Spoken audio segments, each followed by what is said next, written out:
Hi student. हाय मेरे प्यारे बच्चों। आप सब कैसे हो? हम उम्मीद करते हैं कि आप लोग जहां पर भी होंगे बहुत अच्छे से और बहुत बढ़िया से, इसके साथ साथ आप लोग केमिकल बॉन्डिंग की तरफ बहुत स्ट्रांग होंगे। चलिए आज की वीडियो में डिस्कस करते हैं स्टूडेंट हाइलो एल्केन के रासायनिक गुणधर्म के बारे में। ये बहुत इंपॉर्टेंट है आपके क्लास 12 के यूपी बोर्ड के लिए। इसके पहले वाले वीडियो हम लोग सीख चुके हैं हाइलो एल्केन का इंट्रोडक्शन, क्लासिफिकेशन, नोमेनक्लेचर और समयवता, यहां तक कि बनाने की विधि भी और फिजिकल प्रॉपर्टीज। लेकिन आज हम लोग जो सीखने जा रहे हैं ये है हाइलोएल्केन के रासायनिक गुणधर्म। यदि जो स्टूडेंट इसके पहले वाले वीडियो को नहीं देखा है तो उसको जाकर एक बार अच्छे से देख लीजिएगा, बहुत इंपॉर्टेंट है। क्लियर? अब एक और खास बात है कि जितने भी टॉपिक पढ़ाए गए उनमें टॉपिक में बेसिक नॉलेज के साथ साथ उस टॉपिक को कंसेप्ट क्लियर किया गया है। और अगर जो बच्चा इसमें 11 में अच्छे से नहीं पढ़ा है तो घबराने की जरूरत नहीं। उस टॉपिक को देखने के बाद उसको कभी ये आभास ही नहीं होगा कि वो टॉपिक 11th में वीक है या केमिस्ट्री उसकी वीक है। क्लियर? अब वो जो अगर बार देख लेगा ना, हम उम्मीद करते हैं कि उसकी केमिस्ट्री बहुत अच्छे से हो जाएगी और उस लेवल पर हो जाएगी जो बच्चा 11th में पढ़ा है उसके बराबर वो हो जाएगा। आगे बात में चलिए, सबसे पहले हम लोग बात कर रहे थे हाइलोएल्केन के रासायनिक गुणधर्म के बारे में। उस पर डिस्कस कर लेते हैं, उसके बाद हम लोग चलते हैं इनके अंदर के कंसेप्ट पर। तो लिख देते हैं यहाँ पर सबसे पहले हेडिंग हाइलोएल्केन का रासायनिक गुणधर्म।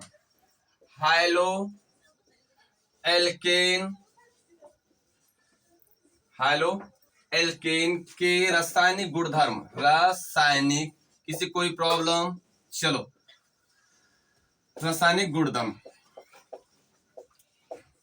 अब जो हमारा हाइलो एल्केन का रासायनिक गुणधर्म है, यहां पर ये देखना है ना स्टूडेंट कि हाइलो एल्केन जो रासायनिक गुणधर्म देता है वह कितने प्रकार से देता है, कितने प्रकार से देता है। उससे पहले ये समझ लेते हैं कि रासायनिक गुणधर्म क्या होता है। यहाँ पर देखो, सबसे पहले हम समझ लेंगे रासायनिक क्या होता है, रासायनिक अक्रिया क्या होता है। इसको समझ लेते उसके बाद हम अंदर चलते हैं। सबसे पहली टॉपिक हमारी समझने की यहाँ पर है कि रासायनिक गुणधर्म क्या होता है। अब देखो यहाँ पर बोला गया ना कि जब दो पदार्थ को, रासायनिक गुणधर्म क्या होता है इसको ध्यान सुनिएगा। हमने बोला कि जब दो पदार्थ को अगर आपस में मिलाते हैं या जब दो या दो से अधिक पदार्थों को अगर आपस में मिलाते हैं, मिलने के बाद अगर एक नए उत्पाद का निर्माण करते हैं या नए पदार्थ का निर्माण करते हैं तो यही प्रक्रिया, यही क्रिया, यही प्रोसेस कहलाता है रासायनिक गुणधर्म। आ गई बात समझ में? जैसे एग्जांपल अगर हम देख लेते हैं, यहाँ पर बोला गया ना कि जब अगर दो लोग को आपस में मिला देते हैं, सपोज दैट हमने बोला कि ये दो मार्कर है, दोनों को आपस में मिला दिए, मिलने के बाद एक नया मार्कर बन गया और ये जो मार्कर है इसकी क्वालिटी इन दोनों की क्वालिटी से अगर डिफरेंट होते है, इसी प्रोसेस को बोलते हैं, इसी प्रक्रिया को बोलते हैं हम लोग रासायनिक गुण। एक बार ध्यान सुनो, हमने बोला ना कि जब दो या दो से अधिक पदार्थों को अगर आपस में मिला देते हैं, मिलने के बाद अगर एक नए पदार्थ का निर्माण होता है, जो नया पदार्थ बनता है उसकी क्वालिटी पुराने वाले पदार्थों से अगर डिफरेंट दिखती है तो उसे हम बोलते हैं रासायनिक गुणधर्म। अब नेचुरल एग्जांपल के साथ समझेंगे। हमने बोला कि अगर दूध ले लिए, क्या ले लें? दूध, मिल्क। अगर उसमें नींबू का थोड़ा सा जूस डाल देते हैं, नींबू का जूस डालने पर देखते हैं कि वो जो दूध होता है ना वह कन्वर्ट हो जाता है दही में, वह एक नए पदार्थ में कन्वर्ट हो जाता है जिसमें गांव वाले बोलते हैं उसको दही। और ये जो दही होती है उसकी क्वालिटी दूध की क्वालिटी से डिफरेंट होती है, उसकी क्वालिटी दूध की क्वालिटी से क्या होती है? डिफरेंट होती है। तो यही प्रोसेस बोला जाएगा, यही प्रक्रिया कहा जाएगा रासायनिक गुणधर्म। आगे बात समझे, ये रासायनिक गुणधर्म। अब हम लोग पढ़ क्या रहे हैं? हाइलोएल्केन का रासायनिक गुणधर्म। अब ये देखना कि जो हमारा हाइलोएल्केन है ये रासायनिक गुणधर्म कैसे देता है। इनको हम किसी दूसरे के पदार्थ के साथ या किसी दूसरे मैटर के साथ मिला रहे हैं, किसी दूसरे रासायनिक पदार्थ के साथ मिला रहे हैं, तो वो दोनों मिलने के बाद नया बना रहे हैं, तो वो कैसे बना रहे हैं, इस क्वालिटी को हम लोग इसमें आज सीखेंगे। क्लियर हुआ? चलो सबसे पहले लिख देते हैं कि जो हाइलोएल्केन का रासायनिक गुणधर्म होता है, क्लास 12 में यूपी बोर्ड के स्टूडेंट के लिए बता दे रहा हूँ स्पेशल बात कि जो हाइलोएल्केन के रासायनिक गुणधर्म होते हैं वो टोटल होते हैं 4 प्रकार से और बहुत इंपॉर्टेंट है चारों के चारों। सबसे पहले देख लेते हैं हम लोग, पहला जो टॉपिक इसका है बहुत इंपॉर्टेंट, नाभिक। कौन सा है? नाभिक स्नेही। फटाफट इसको नोट करते रहिएगा। नाभिक स्नेही प्रतिस्थापन अभिक्रिया। कौन सी है? प्रतिस्थापन अभिक्रिया। किसी कोई प्रॉब्लम आ रही बात समझ में? चलो दूसरी टॉपिक है यहाँ पर नेक्स्ट, निराकरण अभिक्रिया। कौन सा है? निराकरण अभिक्रिया। आ रही बात समझ में? ये बहुत इंपॉर्टेंट है, हालांकि सब बताया जाएगा, घबराने की जरूरत नहीं। निराकरण अभिक्रिया। और नेक्स्ट टॉपिक है यहाँ पर थर्ड टॉपिक, धातुओं के साथ अपक्रिया, किसके साथ? धातुओं के साथ अपक्रिया। चलिए देखते रहिएगा। उसके बाद जो लास्ट टॉपिक है केमिकल प्रॉपर्टीज देने वाला चौथा है, वो है अपचयन अपक्रिया। कौन सी अपक्रिया है? अपचयन अपक्रिया। आ गई बात समझ में? लिखें, चलो लिख देते हैं हम लोग, अपचयन, अपचयन अपक्रिया। चलो एक बार फिर से रिवाइज कर देना। ये जो टॉपिक हम लोग पढ़ रहे हैं, हमने बोला हम लोग पढ़ रहे हैं हाइलोएल्केन के रासायनिक गुणधर्म, हाइलोएल्केन की रासायनिक गुणधर्म। और ये भी बताया गया कि जो हाइलोएल्केन होता है वह रासायनिक गुणधर्म 4 प्रकार से देता है। कितने प्रकार से? 4 प्रकार से। पहला होता है नाभिक स्नेह प्रतिस्थापन अपक्रिया। पहला क्या होता है? नाभिक स्नेह प्रतिस्थापन अपक्रिया लिखा गया है। दूसरा होता है निराकरण अपक्रिया, यहाँ पर देख लो इसको लिखा गया है निराकरण अपक्रिया। थर्ड है धातुओं के साथ अपक्रिया, यानी हाइलोएल्केन को धातुओं के साथ रिएक्शन कराएंगे तो क्या बनेगा। एक खास बात है ना, ये जो रिएक्शन है धातुओं के साथ की अपक्रिया, इनमें नैमिक रिएक्शन है, बहुत इंपॉर्टेंट, ये हर साल पूछे जाते हैं। और नेक्स्ट हमारा है अपचयन, यानी अगर हम हाइलोएल्केन का अपचयन कराते हैं तो क्या बनता है। ये जितने चारों रिएक्शन है बहुत इंपॉर्टेंट है। तब तक ली इसका जो हम बताए हैं फटाफट स्क्रीनशॉट लो, उसके बाद हम इनके टॉपिक के अंदर चलते हैं। खास बात है इस वीडियो में बहुत इंपॉर्टेंट टॉपिक जो हम लोग डिस्कस करेंगे नाभिक स्नेह प्रतिस्थापन अपक्रिया के बारे में। उसके बाद जो नेक्स्ट तीनों टॉपिक बचेगी उसको हम लोग नेक्स्ट वीडियो में डिस्कस करेंगे विथ रिएक्शन और मैकेनिज्म। चलो तब तक ले फटाफट स्क्रीनशॉट लो, उसके बाद हम लोग मिलते हैं।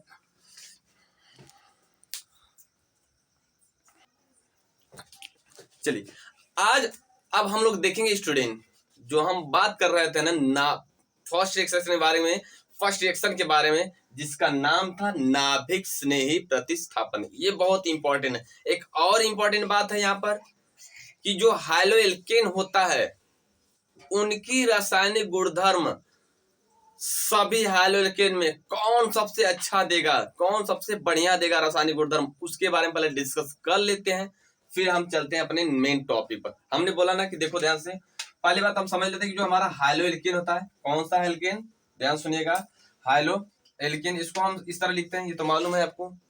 अब ये जो हाइलोएल्केन होता है ये एक हमारा ध्रुवीय यौगिक होता है। कौन सा यौगिक होता है? ध्रुवीय। अब यहाँ पर सवाल सर ध्रुवीय क्या होता है? देखो ध्रुवीय कैसे हम पहचान करते हैं कि जब दो किसी भी यौगिक में, सपोज दैट मान लीजिए हम यहाँ पर लिख दें CH3 और X, अब ये हमारा कोई यौगिक है। अब इस यौगिक में हम कैसे पता करेंगे ये ध्रुवीय है? तो पहले हम इसका स्ट्रक्चर बना ले रहे हैं, या इसी में समझ सकते हो। तो देखो इसमें इस तरह बनाएंगे तो और मतलब कह सकते हो बहुत बेहतरीन तरीका समझ में आएगा, लेकिन इस तरह करोगे तो आपको इससे पहले कुछ ज्ञान होगा तब इससे डायरेक्ट समझ पाओगे। देखो ध्यान से, हमने बोला ना कि ये ध्रुवीय है। ध्रुवीय कैसे? सबसे पहले हम जानते हैं हाइड्रोजन का कोई एक छोटा सदस्य लिख दे रहे हैं क्लोरीन। अब हम जानते हैं क्लोरीन के बाद क्लोरीन का परमाणु क्रमांक 7, कार्बन का होता है 6। कार्बन कितना होता है परमाणु क्रमांक? 6। अब जब कार्बन का 6 होता है तो इसका होता है 2 4 इलेक्ट्रॉनिक विन्यास, इसका हो जाएगा 2 8 7। अब इन जो 4 है और 7, क्लोरीन के बातम कोष में 7 हो रहा है और कार्बन के बातम कोष में कितना हो रहा है? 4। अब ये दोनों के बातम कोष में इतना डिफरेंट है, तो डिफरेंट होने के कारण यहाँ पर क्या है, इसका जो सहसंयोजी इलेक्ट्रॉन यानी कह सकते हो शेयरिंग इलेक्ट्रॉन, कोवैलेंट इलेक्ट्रॉन जो है बीच में न रखकर किसके पास रहेगा? क्लोरीन के पास रहेगा। यानी इसको ध्यान से देखोगे तो हम बात करें ना कि कार्बन, अगर कार्बन की बात करें तो यहाँ पर जो शेयर इलेक्ट्रॉन होगा तो इसके बातम कोष में ऑलरेडी 4 है और इसके बातम कोष में ऑलरेडी 4, यानी बोला गया ना कार्बन का परमाणु क्रमांक 6, कार्बन का 6, इसका हो जाएगा 2 4, इसका भी हो जाएगा क्या हो जाएगा? 2 4। अब इसके बातम कोष में 4 और इसके बातम कोष में 4 हो रहा है, तो अब इनके बीच में जो शेयर इलेक्ट्रॉन होगा, दोनों की जो खींचने की कैपेसिटी होगी, दोनों कार्बन की जो खींचने की कैपेसिटी होगी वह क्या होगी? दोनों बराबर खींचेंगे। क्या खींचेंगे? बराबर। जैसे देखो यहाँ पर क्या, ये कार्बन जो है ना, ये जो कार्बन है, ये वाला जो कार्बन है, इनके जो शेयर इलेक्ट्रॉन है जितना ये खींचेगा उतना ये भी खींचेगा। अब जब दोनों बराबर खींच रहे हैं तो ये कंफर्म ही नहीं हो पाएगा किस पर प्लस चार्ज हो रहा है और किस पर माइनस चार्ज होगा। मतलब यहाँ पर ये दोनों जब खींच रहे हैं बराबर तो कौन प्लस से बनाएगा कौन माइनस बनाएगा, इसमें कोई क्लियर नहीं होगा। आगे बात समझ। लेकिन यहाँ पर करना क्या है, ये कार्बन और क्लोरीन के बीच, कार्बन और क्लोरीन के बीच हम जानते हैं क्लोरीन के बातम कोष में 7 होता है, कार्बन के बातम कोष में 4 होता है। अब ये जो दोनों शेयर इलेक्ट्रॉन है, ये दोनों जो शेयर इलेक्ट्रॉन है उसके तरफ ज्यादा होगा जिसके बातम कोष में अधिक इलेक्ट्रॉन हो। जब इसके तरफ ज्यादा होगा तो अगर बात किया जाए शेयर के इलेक्ट्रॉन तो ये यहाँ पर इस तरह बना सकते हो, देखो ये इसके तरफ ज्यादा होगा। अब देखा जाए तो इस पर क्या, इसका ये जो शेयर इलेक्ट्रॉन इसके अंश इसके ऊपर कम है, तो इस पर क्या चार्ज होगा, प्लस चार्ज होगा, और इस पर क्या हो जाएगा, माइनस। या ये इस तरह भी कर सकते हो कि जिनके बातम कोश में ज्यादा इलेक्ट्रॉन है और जिनके बातम कोश में कम, तो जो शेयर इलेक्ट्रॉन होगा वो खींचेगा तो वो अधिक वाला अपनी तरफ खींचेगा। जब खींचेगा तो इसके ऊपर क्या बन जाएगा, एक के ऊपर प्लस बनेगा, दूसरे के ऊपर क्या बन जाएगा, माइनस। तो आप देखो यहाँ पर दो ध्रुव बन गया, क्या बन गया, दो ध्रुव। ध्यान से देखिएगा यहाँ पर क्या बन गया, दो ध्रुव, एक बन गया प्लस, दूसरा बन गया माइनस। जब ये प्लस माइनस बन गया तो इसी यौगिक को हम लोग बोलते हैं ध्रुवी।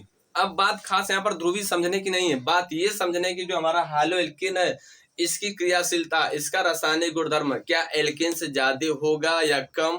तो ध्यान सुनिएगा, हाइलोएल्केन जो होता है ध्रुवीय यौगिक होता है और एल्केन जो होता है वह अध्रुवीय यौगिक होता है। क्यों, क्योंकि इनमें दो ध्रुव का निर्माण नहीं हो सकता। कैसे नहीं हो सकता, इसके दोनों के बातम कोश में चार चार इलेक्ट्रॉन है। जब चार चार इलेक्ट्रॉन है दोनों के कार्बन के, तो खींचने की कैपेसिटी दोनों के बराबर होगी। जब बराबर होगी तो कोई प्लस माइनस का निर्माण नहीं होगा। लेकिन यहाँ पर हाइलोएल्केन में क्या, एक कार्बन और एक क्लोरीन दोनों के बातम कोश में डिफरेंट, कार्बन के 4 क्लोरीन के 7, जब दोनों के पास डिफरेंट डिफरेंट इलेक्ट्रॉन दिख रहे हैं, डिफरेंट डिफरेंट इलेक्ट्रॉन दिख रहे हैं, तो इनके बीच में क्या होगा, ध्रुव का निर्माण होगा। जब ध्रुव का निर्माण होगा तो वह एल्केन से अधिक क्रियाशील होगा। आगे बात समझ में, एल्केन से अधिक क्रियाशील होगा। इतनी बात समझ में आ गई, चलो बहुत अच्छी बात। अब ये देखना है कि चलिए सर आपने बता दिया कि हाइलोएल्केन जो है एल्केन से बहुत ज्यादा क्रियाशील है और इसके अंदर रासायनिक गुणधर्म पाया जाएगा, ये तो बात आपने क्लियर कर दिया। लेकिन ये भी बताइए कि सर हाइलोएल्केन जो होता है डिफरेंट डिफरेंट तरीका से होता है, तो उनमें सबसे ज्यादा रासायनिक गुणधर्म कौन देगा। आप देखना यहाँ पर, ये बहुत मजे की बात है। सबसे पहले देख लो, देखो ना, रिएक्शन कोई भी टफ नहीं होता है, ये बात नोट कर लीजिएगा। कोई भी टॉपिक टफ नहीं होती, ये भी बात नोट कर लीजिएगा। केमिस्ट्री में टफ क्या होता है, जो जीओसी नहीं पढ़ा होता है, जो बेसिक ज्ञान केमिस्ट्री का नहीं जानता, उसके लिए ऑर्गेनिक केमिस्ट्री पूरी टफ हो सकती है। लेकिन हाँ, जो इस वीडियो को देखेगा ना, तो हम उम्मीद करेंगे कभी भी उनके अंदर कमी महसूस नहीं होगी। चलो अब बात करते हैं हम अपने इस टॉपिक पे। तो देखो यहाँ पर मेरे स्टूडेंट, हाइलोएल्केन की बात चल रही, किसकी बात चल रही है, हाइलोएल्केन की। तो देखो अब हम जानते हैं ना कि हाइलोएल्केन कई वैरायटी होंगी। जैसे देखो मान लीजिए एल्किल समान है फ्लोरीन, फिर एल्किल समान है क्लोरीन, एल्किल समान है ब्रोमीन, और उसके बाद एल्किल समान है आयोडीन। अब ये सब एक तरह से हाइलोएल्केन है। क्या है, हाइलोएल्केन। पहला तो ये लॉजिक हो गया। दूसरा भी लॉजिक देख लेता हम लोग। हाइलोएल्केन 1 degree, sorry 3 degree, 3 degree, very good, बहुत इंपॉर्टेंट है ये चीज। अब उसके बाद हाइलोएल्केन 2 डिग्री, ये तो बताया गया। 1 डिग्री 2 डिग्री कैसे पहचान किया जाता है, ये तो मालूम है ना। फिर नेक्स्ट हमारा बताया गया है 1 डिग्री, कौन सा है, 1 डिग्री। चलो एक बार समझ लो, ध्यान से देख लो, तीनों टॉपिक देख लो। चलो देख लो, हमने बोला 2 डिग्री, सॉरी 3 डिग्री, 2 डिग्री, और कौन सा है ये, 1 डिग्री। ये तो हो गया, डिग्री की बात होगी। यहाँ पर लिख दे रहा हूं ताकि आपको डाउट न हो, 3 डिग्री हाइलोएल्केन, 2 डिग्री हाइलोएल्केन और 1 डिग्री। यहाँ पर क्या है, ये सब एक ही डिग्री, बट यहाँ पर हाइड्रोजन के अणुभार के बढ़ते हुए क्रम में दिया गया है। अगर अब हम ये पूछें सर इनमें पहले बताइए कौन सबसे पहले रासायनिक गुणधर्म या कौन सबसे बेस्ट रासायनिक गुणधर्म देगा, तो देखो ध्यान से, अगर हाइड्रोजन परमाणु ऊपर से नीचे, यानी हाइड्रोजन परमाणुओं में अगर ऊपर से नीचे आएंगे तो जितने भी हाइड्रोजन परमाणु के अणुभार, या हम कह सकते हैं कि जब 2 या 2 से अधिक हाइड्रोजनों में अगर कंपेयर किया जाता है, जिस हाइड्रोजन का अणुभार अगर अधिक होगा वह रासायनिक गुणधर्म सबसे अधिक देगा। क्या करेगा, सबसे अधिक और सबसे अच्छा देगा। अगर हम बात करें यहाँ पर फ्लोरीन, क्लोरीन, ब्रोमीन, आयोडीन, इनमें अगर हाइलोएल्केन के रासायनिक गुणधर्म चेक किया जाए कौन सबसे बढ़िया देता है, तो जान जाओ आयोडो वाला बहुत बेस्ट देगा, उससे वीक देगा ब्रोमो, उससे वीक देगा क्लोरो, सबसे वीक देगा फ्लोरो एल्केन। आगे बात समझ, यानी strong iodo alkane, weak bromo alkane, उससे वीक क्लोरो एल्केन, सबसे वीक फ्लोरो एल्केन। यानी सबसे स्ट्रॉन्ग मजबूत कौन होगा, आयोडो, फिर उससे कम ब्रोमो, उससे कम फ्लोरो, उससे कम फ्लोरो। ये हो गया।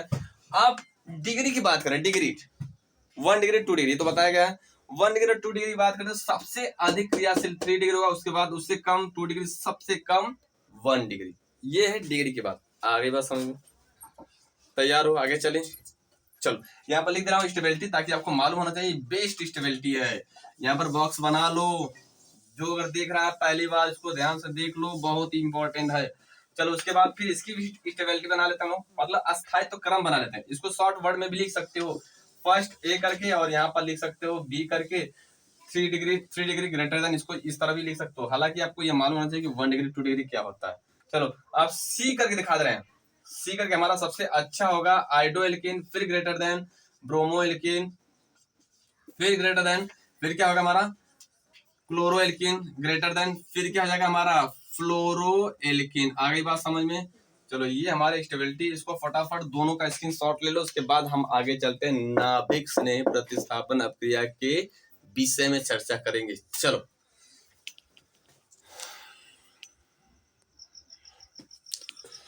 अब हमारी लड़ाई किस पर होगी? हमारी लड़ाई किस पर होगी? नाभिक स्नेह प्रतिस्थापन अपक्रिया पर होगी। अब यहाँ पर सवाल है सर जी नाभिक स्नेह प्रतिस्थापन अपक्रिया क्या होता है? तो इसमें देखो, नाभिक स्नेह प्रतिस्थापन अपक्रिया को समझने से पहले आपको समझना होगा प्रतिस्थापन अपक्रिया। क्या समझना होगा? प्रतिस्थापन अपक्रिया। अब इससे समझने से पहले हम आपको बता दे रहा हूँ एक बेसिक चीज, जो 11 की चीज है। हमने बोला ना कि हम अगर चलेंगे अपने 12th क्लास में केमिस्ट्री, ऑर्गेनिक केमिस्ट्री को लेकर, तो हम 11 के साथ चलेंगे कुछ बेसिक चीजों को लेकर। चलो देखो बेसिक चीज क्या है। हमने बोला ना कि प्रतिस्थापन अपक्रिया से समझने से पहले आपको ना कुछ बेसिक ज्ञान सीखना होगा। और वो बेसिक ज्ञान क्या है जान जाओ, कान खोलकर सुन लो। पूरे ऑर्गेनिक केमिस्ट्री जो है, पूरे ऑर्गेनिक केमिस्ट्री अगर रिएक्शन देता है 4 प्रकार से। कितने प्रकार से? 4 प्रकार से। ध्यान सुनिएगा, पहला योगात्मक अपक्रिया, दूसरा प्रतिस्थापन अपक्रिया, तीसरा है निराकरण अपक्रिया, और चौथा है पूर्ण विन्यास अपक्रिया। अब इसको इंग्लिश में सुन लेते हैं कि जो हाइलो एल्केन वो रिएक्शन कितने प्रकार से देता है, सॉरी जो ऑर्गेनिक केमिस्ट्री है पूरे कितने तरह से देगा रिएक्शन। तो आप बोल सकते हैं कि all organic compound given of the 4 types reaction. First है एडिशन रिएक्शन, सेकंड है सब्स्टिट्यूशन रिएक्शन, एंड थर्ड है elimination reaction, now last rearrangement reaction. आगे बात समझिए, पूरे ऑर्गेनिक केमिस्ट्री जो होते हैं 4 प्रकार से रिएक्शन देते हैं। एक बार और, योगात्मक, प्रतिस्थापन, निराकरण और पूर्ण विन्यास अपक्रिया। चलो तो अब हमको देखना है कि प्रतिस्थापन अपक्रिया क्या होता है। देख लो ध्यान से, हमने बोला ना कि एक बार थोड़ा सा नॉर्मली बोल देते हैं कि हम लोग प्रतिस्थापन अपक्रिया के बारे में डिस्कस कर लेते हैं। ये क्या होता है ध्यान सुनिएगा। यहाँ पर क्या होता है कि जब दो प्रोडक्ट सपोज दैट माने ए लेनी है और बी और एक सी, जब दो प्रोडक्ट आपस में, या हम कह सकते हैं जब दो पदार्थ आपस में क्रिया करते हैं, तो जो अधिक क्रियाशील होता है पदार्थ वो कम वाले को हटाकर उसका स्थान ले लेता है। देखो एक बार ध्यान सुनिए, जब दो पदार्थ आपस में क्रिया करते हैं तो दोनों पदार्थ के परमाणु जब आपस में क्रिया करते हैं तो अधिक क्रियाशील वाला परमाणु दूसरे पदार्थ के परमाणु को हटाकर उसका स्थान अगर ले लेता है, ग्रहण कर लेता है, तो उसे हम बोलते हैं प्रतिस्थापन। जैसे यहाँ पर सपोज दैट सी है क्रियाशील और ए बी है, तो सी क्या करेगा, बी वाले परमाणु को हटा देगा, हटा दिया, उसके बाद बन गया और AC बन गया, उसके बाद B हट गया।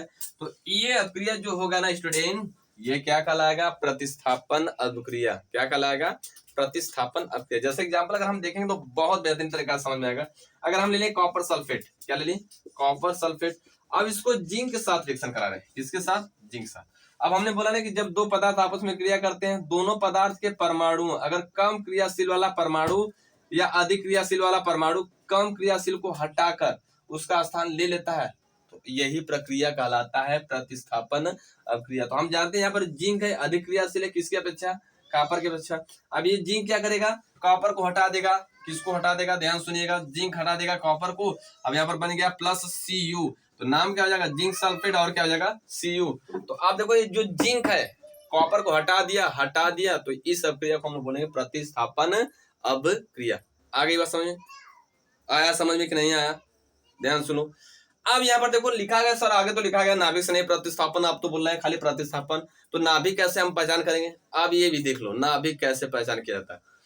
देखो अगर ये हटाने वाला जो हटाने वाला होता है ना, जो हटाने वाला अगर इस पर प्लस चार्ज है, देखो अभिकर्मक जो होता है ना 3 तरह से मेन होते हैं, 3 तरह से। पहला होता है इलेक्ट्रॉन स्नेही, दूसरा होता है नाभिक स्नेही, तीसरा होता है मुक्त मूलक। अब इसको समझ लेते हैं सर जी, इलेक्ट्रॉन स्नेही, नाभिक स्नेही, मुक्त मूलक क्या होता है, इसको बताइए थोड़ा सा। तो देखो इलेक्ट्रॉन से नहीं मतलब क्या कि अगर 118 तत्व में कोई एक तत्व निकाल ली, अगर उस पर प्लस चार्ज, सपोज दैट हम मानते हैं 118 में ए तत्व एक निकाले, मानना है कि एक तत्व कोई ए नाम का, अब इस पर प्लस चार्ज है, तो इस तरह के जिस पर प्लस चार्ज होते हैं उस पर, उसको हम बोलते हैं इलेक्ट्रॉन स्नेही। क्या बोलेंगे?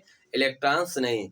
अब इसको अच्छे और डिटेल में जानना होगा तो उसको आपको 11th का वीडियो देखना होगा, लेकिन ये जो हम बता रहे हैं खाली नॉर्मली समझने के लिए। हमने बोला ना कि 118 तत्वों में अगर जिनके ऊपर इलेक्ट्रॉन है या जिनके ऊपर प्लस चार्ज है या माइनस चार्ज, जिसके ऊपर अयुग्मित इलेक्ट्रॉन है, तो उनका नाम होता है, उससे बोलते हैं हम लोग अभिकर्मक। अब उन अभिकर्मक का नाम क्या? हमने बोला ना कि 118 तत्वों में जिसके ऊपर प्लस चार्ज है उसको बोलते हैं हम लोग इलेक्ट्रॉन स्नेही। क्या बोलेंगे? इलेक्ट्रॉन। बहुत मजे की बात है, इलेक्ट्रॉन। रुक जाओ एक मिनट, देखो इलेक्ट्रॉन स्नेही, इलेक्ट्रॉन स्नेही। दूसरा, अगर वही 118 तत्वों में जिसके ऊपर माइनस चार्ज हो उससे बोलेंगे हम लोग नाभिक स्नेही। क्या बोलेंगे? नाभिक स्नेही। ये है मजे की बात इसमें, नाभिक स्नेही। और नेक्स्ट, जिसके ऊपर कुछ भी नहीं है और इसके ऊपर खाली अयुग्मित इलेक्ट्रॉन है, क्या है? अयुग्मित इलेक्ट्रॉन है, तो उसको हम बोलेंगे मुक्त मूलक। क्या बोलेंगे स्टूडेंट? मुक्त मूलक। आ गई बात समझ में? तो आप देखो यहाँ पर ये देखना है, हमने बोला ना कि 118 तत्वों में जिसके ऊपर प्लस चार्ज उसे बोलेंगे इलेक्ट्रॉन स्नेही अभिकर्मक, जिसके ऊपर 118 तत्वों में जिसके ऊपर माइनस चार्ज उसको बोलेंगे नाभिक स्नेही अभिकर्मक। और नेक्स्ट, जिसके ऊपर कुछ भी नहीं है, अयुग्मित इलेक्ट्रॉन खाली दिख रहा है, तो उससे बोलेंगे हम लोग मुक्त मूलक।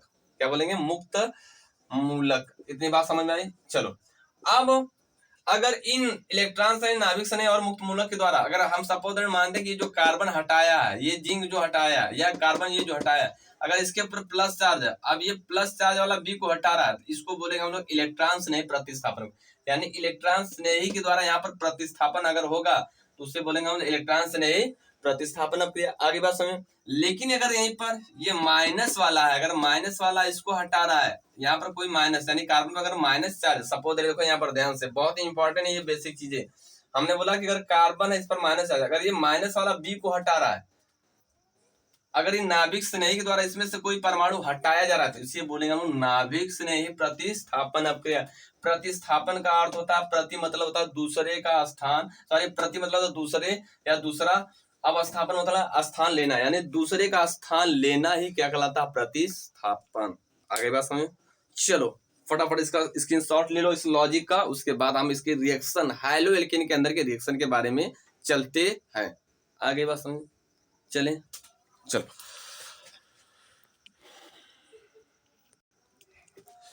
अब देखो मेरे प्यारे बच्चों, मेरे प्यारे स्टूडेंट, अगर आप लोग जहां पर भी हो देख रहे हैं तो ध्यान से देखिएगा। अब यहाँ पर लॉजिक क्या ना, हमने बोला ना कि नाभिक स्नेही प्रतिस्थापन अपक्रिया तो समझ लिए, लेकिन ये जो प्रतिस्थापन अपक्रिया होता है, नाभिक स्नेही प्रतिस्थापन अपक्रिया होता है, इसको हम लोग रिप्रेजेंट किससे करते हैं? यस और यन से। किससे करते हैं? यस और यन से। ये बहुत इंपॉर्टेंट है। अब एक सवाल सर जी, यस यन कौन दे दिया? यस यन देने वाले साइंटिस्ट का नाम था इंगोल्ड। क्या नाम था? इंगोल्ड। ये बहुत इंपॉर्टेंट है, इंगोल्ड नामक साइंटिस्ट ने इसको रिप्रेजेंट किया था कि इसको हम यस यन से प्रदर्शित कर सकते हैं। आगे बात। अब ये जो नाभिक स्नेही प्रतिस्थापन अपक्रिया भी होता है, हालांकि प्रतिस्थापन तो खुद 3 तरह से होता है, इलेक्ट्रॉन स्नेही, नाभिक स्नेही, इलेक्ट्रॉन स्नेही, नाभिक स्नेही और मुक्त मूलक प्रतिस्थापन अपक्रिया, ये 3 तरीका से होता है। कौन? प्रतिस्थापन। लेकिन अब ये नाभिक स्नेही की बात हम चल रहे हैं, तो नाभिक स्नेही को हम लोग प्रदर्शित किससे करते हैं? यस्यन से। अब ये यस्यन नाभिक स्नेही प्रतिस्थापन भी खुद 2 प्रकार से होता है। कौन होता है? एक होता है यस्यन 1 और दूसरा क्या होता है? यस्यन 2। ये लॉजिक हम लोग को पढ़ने, और यही इंपॉर्टेंट है नाभिक स्नेही प्रतिस्थापन अपक्रिया में। यही बोर्ड के जादू होते हैं, यही बोर्ड के एग्जाम में आते हैं कि यस्यन 1 और यस्यन 2 अपक्रिया से क्या समझते हो, या इसकी हिंदी होता है नाभिक रागी अपक्रिया और नाभिक, हालांकि नाभिक रागी बोलता है, नाभिक रागी अपक्रिया से क्या समझते हो। आई बात समझ। अब यहाँ पर हम लोग डिस्कस करेंगे ना, पहले इसका एग्जाम्पल देखेंगे, उसके बाद इसके अंदर की क्वालिटी चलेंगे, यस्यन 1 और यस्यन 2। चलो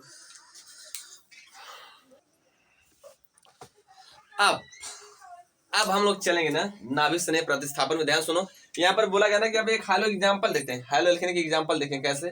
अब यहाँ पर एक हाइलो एल्केन ले लिए, क्या ले लिए? Halo alkane. चलो यहाँ पर एच जोड़ दे रहे हैं, एच। जैसे देखो यहाँ पर एग्जैक्ट हम लिखेंगे हाइलो एल्केन Cl लिए, क्या ले लिए? Cl। अब इसको संरचना फॉर्म लिख दिए, क्या लिख दिए? Cl इधर लिख दिए। अब इसको देखो, नाभिक स्नेह जो होता है ना, इसको हम लोग NU से प्रदर्शित करते हैं। किससे करते हैं? NU से। अब देखो इसको ना हम बोले ना कि हाल एल्केन ले लिए, अब NU से क्रिया करा रहे हैं, मतलब नाभिक स्नेह विकर्मक से क्रिया करा रहे हैं, तो ये करेगा क्या, इससे क्रिया करके ना इसको हटा देगा, हटा देगा। देखो ध्यान सुनिएगा, बहुत इंपॉर्टेंट। अच्छा यहाँ पर सर ये नाभिक स्नेह क्यों लिया गया? इलेक्ट्रॉन से भी ले सकते थे, मुक्त मूलक भी ले सकते थे, नाभिक स्नेह क्यों लिया गया? तो देखो ध्यान से, रीजन क्या है यहाँ पर, इनके बातम कोष में डिफरेंट इलेक्ट्रॉन होने के कारण इसके 7 होता है और इसके 4 तो बताया गया अभी। अब ये जब टूटेगा ना, क्योंकि यही इलेक्ट्रॉन खींचेगा, यहाँ पर जब टूटेगा तो इसके ऊपर प्लस चार्ज होगा और इसके ऊपर क्या होगा? माइनस। चलो इसके ऊपर माइनस बना दे और इसके ऊपर प्लस चार्ज बनेगा, ठीक। अब जब बनेगा तो यहाँ पर इसको स्टेबल करने के लिए, इसको स्टेबल करने के कौन आएगा? प्लस तो आएगा नहीं, मुक्त मूलक तो आएगा नहीं, आएगा कौन? माइनस आएगा, क्योंकि प्लस को जोड़ने के लिए केमिस्ट्री में रिएक्शन में प्लस को माइनस अस्थायी करता है और माइनस को प्लस करता है। मुक्त मूलक को मुक्त मूलक ही करेगा, न तो प्लस करेगा न तो माइनस, याद रखिएगा। तो आप देखो ये ना, ये क्या करेगा? इसको अस्थायी करेगा। जब अस्थायी करेगा तो यहाँ पर बन जाएगा NU और प्लस Cl माइनस, ठीक ना। आगे बात समझ। अब यहाँ पर दूसरा एग्जांपल देखते हैं। पहला CH3 ले लिए, CH2 ले लिए, अब फिर ले लिए ब्रोमीन। अब इसको NU से क्रिया करा है। अब NU की जगह देखो हम कुछ भी रख सकते हैं, ऐसा विकर्मक रख सकते हैं जिस पर माइनस चार्ज हो। जैसे यहाँ पर लिख सकते हो, देखो ब्रैकेट में हम लिख दे रहा हूँ नीचे, OH माइनस भी ले सकते हो, Cn माइनस भी ले सकते हो, Cn माइनस, और NH2 माइनस भी ले सकते हो, उसके बाद OR माइनस ले सकते हो। ये सब माइनस वाले विकर्मक लेकर आप क्रिया करा सकते हो NU की जगह। तो अब यहाँ पर क्या करोगे, देख लो ध्यान से, CH3 बन जाएगा, CH2 बन जाएगा, उसके बाद क्या बनेगा? NU। हो गई बात समझ में? आ गई बात समझ में? अब उसके बाद ये जो है इनमें से कोई एक रख के दिखा रहे हैं। जैसे देखो यहाँ पर थर्ड एग्जांपल ले लिए, CH3 CH2 प्लस प्लस हो जाएगा OH माइनस, क्या हो जाएगा? माइनस। यानी इनमें से एक हम कोई ले लिए, चलो इसको हटा दे रहे हैं। आपको ये याद रखना है माइनस कोई भी ले सकते हो। अब इसको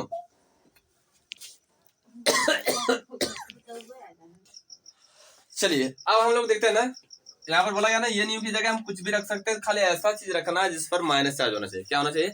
माइनस चार्ज। तो अब हम यहाँ पर OH ले लिए, OH माइनस यानी हाइड्रोक्साइड आयन ले लिए। क्या ले लिए? Hydroxide ion. अब ये दोनों आपस में जब क्रिया करेगा तो बन जाएगा CH3 CH2 और बन जाएगा OH माइनस, उसके बाद Cl हो जाएगा माइनस, बाहर हो गया। ये है नाभिक स्नेह प्रतिस्थापन क्रिया की जादू। अब ये देखना है ना कि जो ये हाइलोएल्केन होता है, हाइलोएल्केन तो आपको मालूम होगा कि 3 प्रकार तो होता है, 1 डिग्री 2 डिग्री 3 डिग्री। तो अभी आप जाने हो कि यहाँ पर नाभिक स्नेह प्रतिस्थापन अपक्रिया जो होता है इसको SN से प्रदर्शित करते हैं और ये 2 तरीका से होता है, एक होता है SN1 और दूसरा होता है SN2।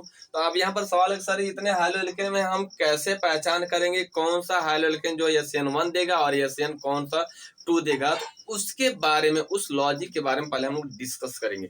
चलो अब हम इसको पहले फटाफट स्क्रीनशॉट लो, उसके बाद उसके टॉपिक के अंदर चलते हैं।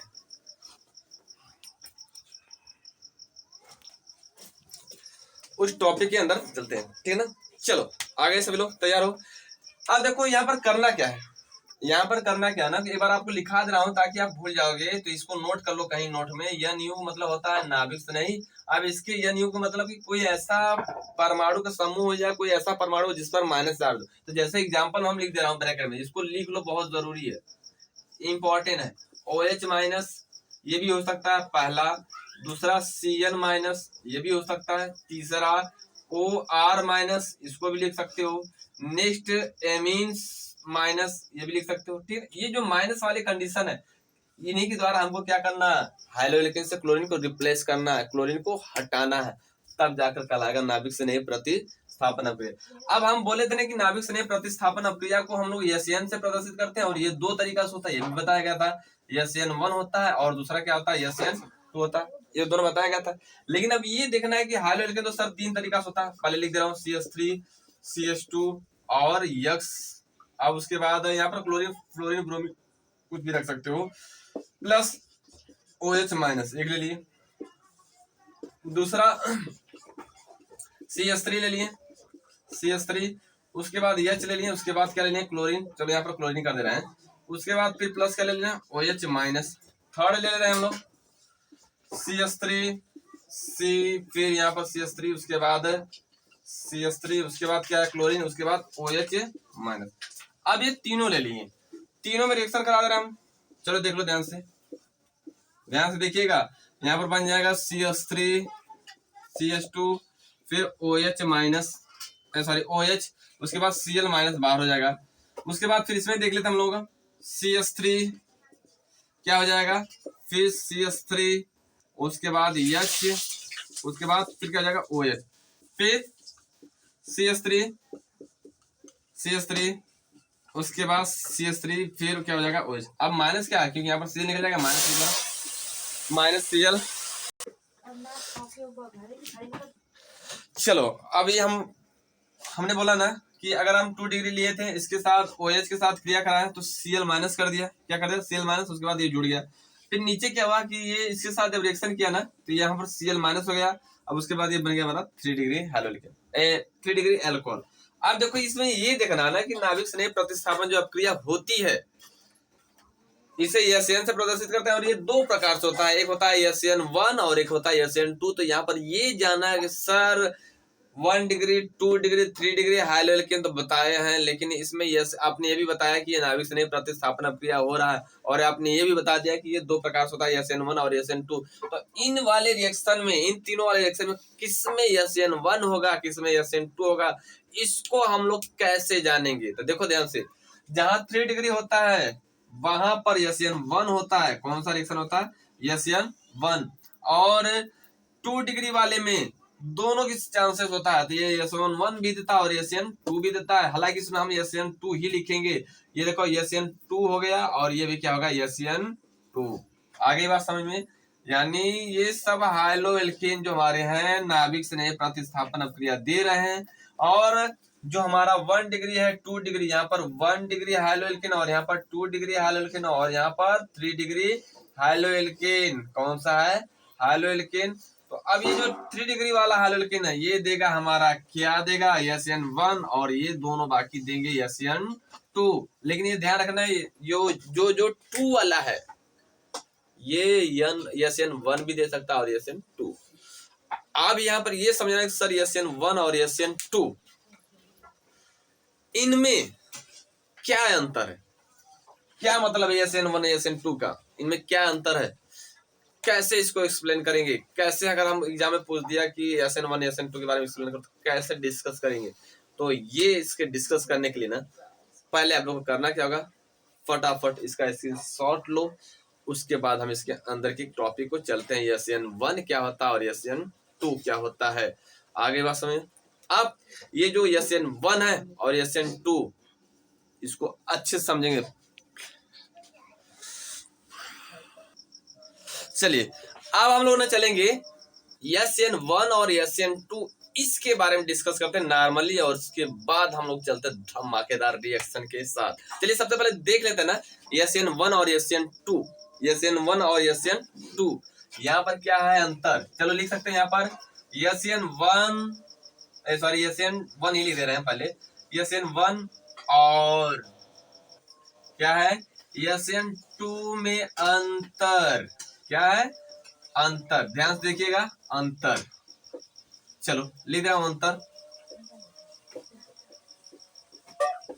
अब यहाँ पर 2 कॉलम बना लो, सिंपल सी बात, 2 कॉलम बना लो।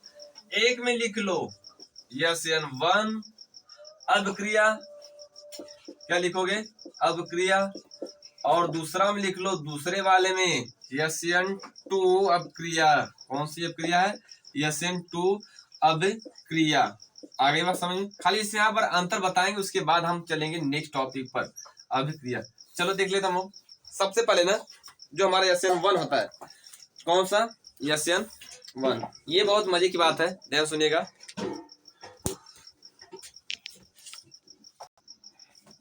चलो देख लेते हैं हम लोग। सबसे पहले ना हमने बोला ना कि SN1 अभिक्रिया, हम लोग पढ़ने क्या जा रहे हैं SN1 और SN2 अभिक्रिया में अंतर। तो यहाँ पर ये समझना ना कि SN1 क्या होता है और SN2 क्या होता है। तो देखो ध्यान से, यहाँ पर SN1 जो होता है ना, कौन सा SN1, इसमें क्या होता है, इसका नाम अगर हम लिखेंगे लोग ना तो देखो इसकी जो हिंदी अगर देखा जाए तो होता है एकाक अणुक, यानी एकाक अणुक नाभिक स्नेही प्रतिस्थापन। दूसरे वाले क्या नाम होता है, द्विक अणुक नाभिक स्नेह प्रतिस्थापन अभिक्रिया। देखो ध्यान से, SN1 का मतलब लिख सकते हो यूनी मॉलिक्यूल। देखो यूनी, या कह सकते हो substitution nucleophilic uni molecules, substitution nucleophilic uni molecules, ठीक, या uni molecule substitution nucleophilic reaction. अब इसकी हिंदी होगी एकाक अणुक नाभिक स्नेह प्रतिस्थापन अभिक्रिया। ध्यान सुनिएगा, इसकी हिंदी क्या हो सकती है, एकाक अणुक नाभिक स्नेह प्रतिस्थापन अभिक्रिया। और दूसरे वाले की हिंदी क्या होगी, देखो बायोमोलिक्यूल्स सब्स्टिट्यूशन न्यूक्लियोफिलिक्स, या कह सकते हो कि सब्स्टिट्यूशन न्यूक्लियोफिलिक बायोमोलिक्यूल्स रिएक्शन। उसके बाद इसकी हिंदी जो होगी द्विक अणुक नाभिक स्नेह प्रतिस्थापन अभिक्रिया होगी। इसकी हिंदी क्या होगी, द्विक अणुक नाभिक स्नेह प्रतिस्थापन अभिक्रिया होगी। अब यहाँ पर अंतर, सर इसमें अंतर दोनों में क्या है, ये तो हिंदी हो गया, चलिए अंतर बताइए इसका। तो देखो अंतर क्या होगा ना, इसको थोड़ा सा हम इरेज कर दे रहे हैं नाम को, हालांकि चलो अच्छा देख लो। इसका पहला अंतर है ना, 5 अंतर जान जाओ, बहुत इंपॉर्टेंट है, पूछता है ना कभी कभी SN1 और SN2 में अंतर क्या है। और दूसरा पूछता है इनके SN1 अपक्रिया और SN2 अपक्रिया को क्रिया विधि समझाइए, SN1 अपक्रिया को रिएक्शन और क्रिया विधि सही समझाइए, SN2 को रिएक्शन के साथ क्रिया विधि सही समझाइए। तो वो लॉजिक पूछेगा तो उसको बाद में बताएंगे, लेकिन हम जो अंतर बात करें इसको डिस्कस कर लेते हैं। ध्यान सुनिएगा, पहला अंतर क्या होता है कि ये जो स्टेप होता है ना, 2 स्टेप में होता है। SN1 जो होता है ना, SN1 जो होता है ना, बाई स्टेप रिएक्शन होता है, यानी कह सकते हैं कि पहला जो स्टेप है SN1 अभिक्रिया जो होती है ना, ये 2 पदों में पूर्ण होती है। कितने पदों में पूर्ण होती है, 2 पदों में पूर्ण होती है। आगे बात समझ में, इसको लिख दे रहा हूं, होती है। किसी कोई प्रॉब्लम नहीं ना, चलो देख लो, फिर से बोल रहा हूं, पहला अंतर है SN1 जो होता है 2 पदों में पूर्ण होती है। और ये क्या होता है, ये जो होता है ना, एक पदीय अभिक्रिया होती है, एक पदीय अभिक्रिया होती है। थोड़ा सा हमारा ये जो पद है इसको अच्छे से लिख दे रहा हूं, पदीय, एक पदीय अभिक्रिया होती है। किसी कोई प्रॉब्लम,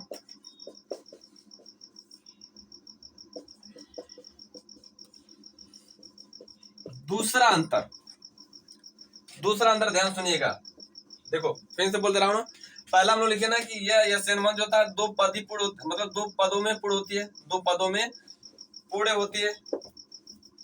देख लो ध्यान से, हमने बोला ना SN1 जो होता है 2 पदों में क्या होता है, पूर्ण होती है, 2 पदों में पूर्ण होती है।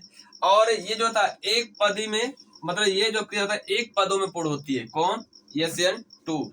अब नेक्स्ट हम लोग जो अंतर लिखेंगे, नेक्स्ट अंतर, सेकेंड अंतर, ये जो क्रिया होता है ना, इसमें ऑलरेडी SN1 में 3 डिग्री और 2 डिग्री हाइलोएल्केन भाग लेते हैं। यहाँ पर लिख सकते हो कि इस SN1 में, लिख सकते हो SN1 में 3 डिग्री या 2 डिग्री हाइलोएल्केन, कौन सा, हाइलोएल्केन, यहाँ पर लिख दे रहा हूं, हाइलोएल्केन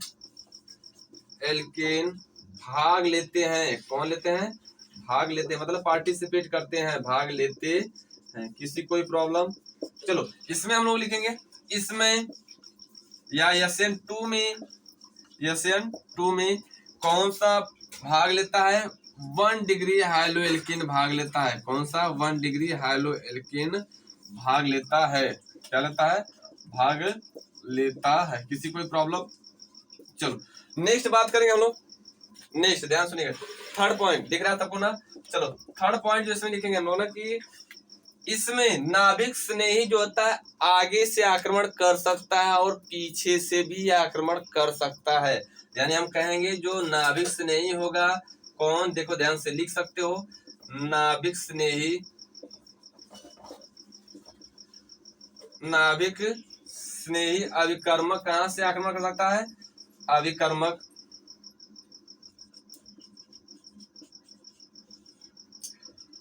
आगे और पीछे से भी आक्रमण कर सकता है, पीछे से भी आक्रमण करता है। चलो बहुत अच्छे, आक्रमण, बहुत समझदार दिख रहे हो, आक्रमण करता है। किसी कोई प्रॉब्लम। अब यहाँ पर क्या लिखोगे, थर्ड, इसमें क्या लिखोगे, इसमें सदैव पीछे से आक्रमण करता है। लिखोगे SN2 में नाभिक स्नेही अभिकर्मक, कौन सा, नाभिक स्नेही अभिकर्मक सदैव पीछे से, कहां से, पीछे से आक्रमण करता है। किसी कोई प्रॉब्लम? चलो अब दो अंतर और बता दे रहा हूं। SN1 में कार्बोधनायन का निर्माण होता है। देखो तीसरी पॉइंट होगा, लिखोगे SN1 में कार्बोधनायन का निर्माण होता है, और इसमें लिखोगे SN2 में संक्रमण अवस्था का निर्माण होता है। किसका निर्माण होता है? संक्रमण अवस्था का निर्माण होता है। अब यही है SN1 का अंतर किसके अपेक्षा? SN2 की अपेक्षा। या हम बोले ना कि यही क्रिया है SN1 और SN2 में अंतर। अब इसका रिएक्शन और मैकेनिज्म हम लोग नेक्स्ट वीडियो में चलेंगे, और बहुत इंपॉर्टेंट है। उसके बाद तब तक के लिए हम लोग मिलते हैं अगले वीडियो में। Bye bye. एक चीज और, जाते समय अगर ये वीडियो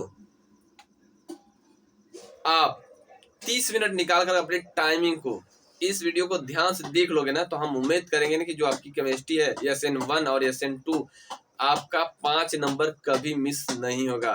क्लियर? चलिए तब तक के लिए हम लोग मिलते हैं नेक्स्ट वीडियो में। Bye bye.